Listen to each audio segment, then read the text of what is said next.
नमस्कार. जय श्रीराम. मंडळी, उबाटाचे आमदार आणि उबाटाचे ज्येष्ठ नेते भास्कर जाधव यांनी एक विधान केलं की ब्राह्मण पाताळ यंत्री असतात आणि ते त्यांच्या विधानाशी ठाम राहिले. त्यांनी सांगितलं मी काही माफी मागणार नाही, मी माझ्या विधानावर ठाम आहे. ठीक आहे, याबाबतीत त्यांना स्वातंत्र्य आहे. त्यांच्या विधानावर ठाम राहण्याचं किंवा माफी न मागण्याचं त्यांना स्वातंत्र्य आहे. परंतु दुसऱ्याच्या भावना दुखावण्याचं स्वातंत्र्य मात्र त्यांना नाही आहे आणि ते कुणालाच नसतं. ह्याचं कारण असं आहे की सरसकट सगळेच ब्राह्मण पाताळयंत्री असतात का? सरसकट एखाद्या जातीतले सगळीच माणसं सरसकट वाईट असतात का, लबाड असतात का? तर असं कधीच नसतं. कोणत्याही जातीतले सगळेच लोक हे चांगले नसतात नाही, कोणत्याही जातीतले सगळेच लोक वाईट नसतात. कोणतीही जात ही पूर्णपणे चांगली असू शकत नाही आणि कोणतीही जात ही पूर्णपणे वाईट असू शकत नाही. प्रत्येक जातीमध्ये चांगले गुण आहेत, चांगली माणसं आहेत, चांगुलपणा आहे. तसेच प्रत्येक जातीमध्ये वाईट माणसंही आहेत, तशा प्रवृत्तीही आहेत, तशा प्रवृत्तीची माणसंही असतात. आणि ते असणं हे सगळं स्वाभाविकच असतं. कारण शेवटी माणूस हा गुणदोषाने युक्त असतो. त्यामुळे 4 माणसं चांगली तर 2 माणसं वाईट ही असणारच आहेत. पण त्यामुळे आपण कुठल्याही संपूर्ण समाजाला बदनाम करणं हे मात्र चुकीचं आहे. कारण प्रत्येक नाण्याला ह्या 2 बाजू असतात. ही एकांकी भूमिका झाली, हा एकांक दृष्टिकोन झाला. त्यामुळे आता दुसरी बाजू अशी आहे की मुळामध्ये भास्कर जाधव असं ब्राह्मणांना सरसकट बोलले, ब्राह्मण समाजाला सरसकट बोलले की ते पाताळ यंत्री असतात. आता मुद्दा असा आहे, जर ब्राह्मण समाजातले कुणी दुसऱ्या समाजाला किंवा भास्कर जाधव ज्या समाजातून आले त्या समाजाला बोलले तर काय होईल, काय झालं असतं, काय वाटलं असतं? आणि तसं बोलणं चुकीचंच आहे. मुळामध्ये भास्कर जाधव जे बोलले ते काही संपूर्ण मराठा समाजाचं मत नाही आहे. ते भाषणाच्या आवेगामध्ये बोलून गेले, भावनेच्या भरात ते बोलून गेले. परंतु उदाहरणार्थ चिपळूण तालुका आहे, उदाहरणार्थ त्यांचा राग कुणावर आहे भास्कर जाधवांचा? तर विनय नातू, माजी आमदार विनयजी नातू आणि अन्य काही भाजपचे तिथले कार्यकर्ते. आता योगायोगाने ते भाजपचे कार्यकर्ते योगायोगाने ब्राह्मण जातीचे आहेत. तर म्हणून तुम्ही त्यांना सरसकट सगळ्या ब्राह्मणांना दोषी का ठरवताय? की जे काही ब्राह्मण सगळे गोहागर तालुक्यातले असतील, चिपळूण तालुक्यातले असतील, त्या सगळ्यांचा काय भाजपला पाठिंबा आहे की विनय नातू आणि त्यांच्या ब्राह्मण सहकार्यांना पाठिंबा आहे का? भाजपचे जे ब्राह्मण कार्यकर्ते आहेत त्यांना सगळ्या ब्राह्मण समाजाचा पाठिंबा आहे का? तर असं नक्कीच नसतं. उलट जे यांना पाठिंबा नाही आहे त्यांना तुम्ही दुखावलेलं आहे. भास्कर जाधवांनी त्या लोकांना दुखावलेलं आहे की जे विनय नातू आणखीन भाजप यांच्या पाठीशी नाही आहेत, वर्षानुवर्ष नाही, आताही नाही, त्यांच्याशी आता मतभेद आहेत.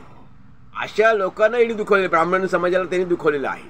की ब्राह्मण समाजातले सरसकट का ब्राह्मण समाज हा भाजपचा नाही आहे, कसा असू शकेल? असं असू शकत नाही आहे. फार 70-80% असेल, पण 20-25% ब्राह्मण समाज हा काही भाजपमध्ये आहे का किंवा त्याला भाजपी सगळी मतं पटतात का? असं काही नसतं. आणि जसं इकडे आहे की सरसकट सगळेच गोहागर चिपळूण तालुक्यातले ब्राह्मण हे विनय नातू यांच्या पाठीशी नाहीत किंवा भाजपच्या पाठीशी नाहीत, तसंच चिपळूण गोहागर तालुक्यातले मराठा समाजाचे लोक आहेत ते काही सरसकट भास्कर जाधव यांच्या पाठीशी आहेत तर नाही आहेत.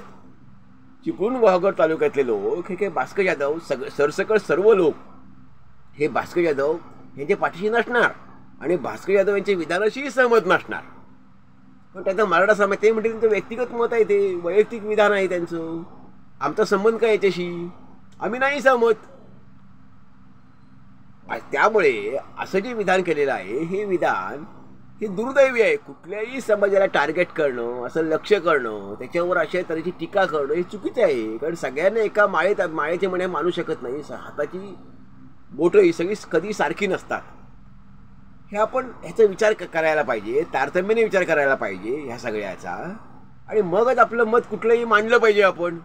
आणि हा जातीयता जी आहे ही विशेष करून राजकारणीच त्यांच्या मनातच का, राजकारण्यांच्या मनातच का जातीय भाव येतो, असं एक प्रश्न आहे की शाळेपासून सगळीकडे शिकवण काय मिळते, किंवा जी संस्कार शिबिर असतात, वेगवेगळ्या संस्था असतात, त्यांची संस्कार शिबिर असतात, किंबहुना वेगवेगळ्या संघटना आहेत, संस्था आहेत, आध्यात्मिक संस्था आहेत, इथे काय होतं, इथे उलट जातीभेदाच्या पलीकडची शिकवण असते, माणुसकीची, मानवता धर्माची शिकवण असते की जातीभेद, जी दरी आहे जातीभेदाची ती नष्ट व्हावी आणि माणूस म्हणून सन्मानाने जगावं आणि माणूस ही जात मानावी, माणुसकी हा धर्म मानावा, अशी शिकवण सगळेजण देतात.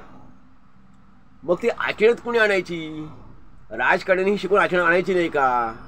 त्यामुळे कधीही समाजामध्ये जातीवाचक विधानं हे दुर्दैवाने असं म्हणावंसं वाटतं की राजकारणी करत असतात.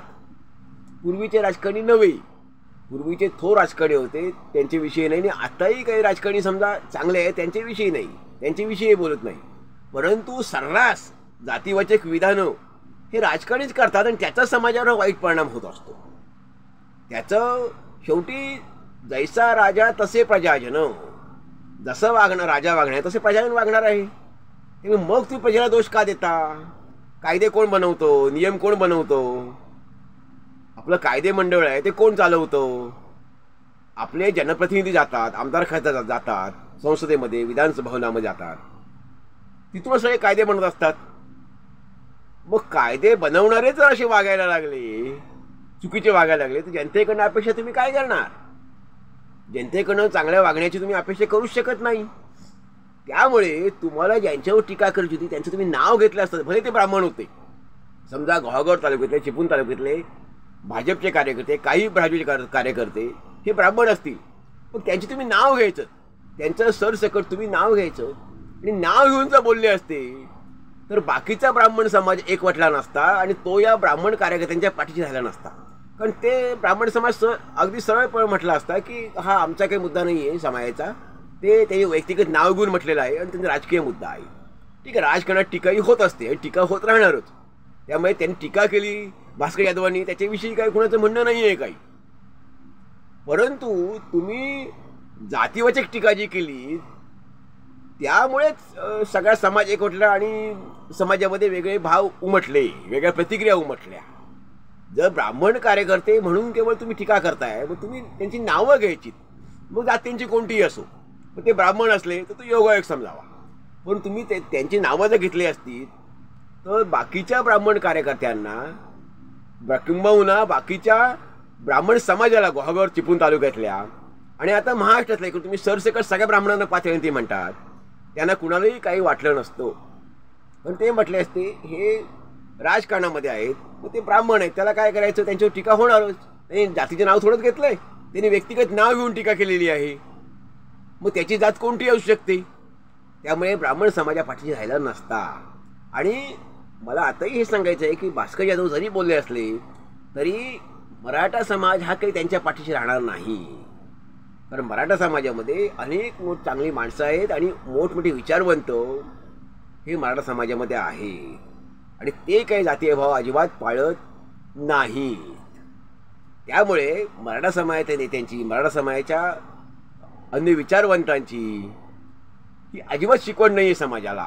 मराठा समाजामध्ये अतिशय चांगली माणसं आहेत, चांगले लोक आहेत आणि त्यांची शिकवण ही चांगली शिकवण आहे. त्यामुळे भास्कर यादव जे बोलले ते दुर्दैवी आहे. खरं त्यांना ह्याविषयी पश्चाताप व्हायला हवा होता, तो पश्चाताप झालेला नाही आहे. तर मंडळी, आपल्याला काय वाटतं त्यांच्या विधानाविषयी की त्यांनी व्यक्तिगत नावं घेऊन जर केलं असतं विधान तर त्याला काही गैर नव्हतं. राजकारणात टीका होते आणि टीका त्यांनी केली असती तर टीका गैर नव्हती. ती केवळ टीका अशी केल्यामुळेच की सरसकट सगळ्या ब्राह्मणांना दोष दिल्यामुळे सगळं ब्राह्मण समाज एकवटला आणि नाराज होणं हे स्वाभाविकच आहे. कारण सुक्याबरोबर ओलं जळून कसं चालेल, कधीही सुक्यासोबत ओलं जळून हे चालणार नाही. कारण सगळेच कसे वाईट असतील, सगळेच वाईट कधी असू शकत नाहीत. जसे सगळेच चांगले असू शकत नाहीत तसेच सगळे वाईट असू शकत नाहीत. आणि प्रत्येक जातीत चांगले गुण आहेत तसे प्रत्येक जातीत वाईट गुण आहेत. प्रत्येक जातीत चांगली माणसं आहेत तशी प्रत्येक जातीत वाईट माणसंही आहेत. प्रत्येक जातीत चांगुलपणा आहे तसं प्रत्येक जातीत पाताळयंत्री लोकही असणार आहेत. कारण हे शेवटी सगळे जवळ समाजाचेच घटक आहे. मंडळी, यावर आपलं काय मत आहे आपण जरूर ऐकायला द्यावा. धन्यवाद. जय हिंद, जय भारत.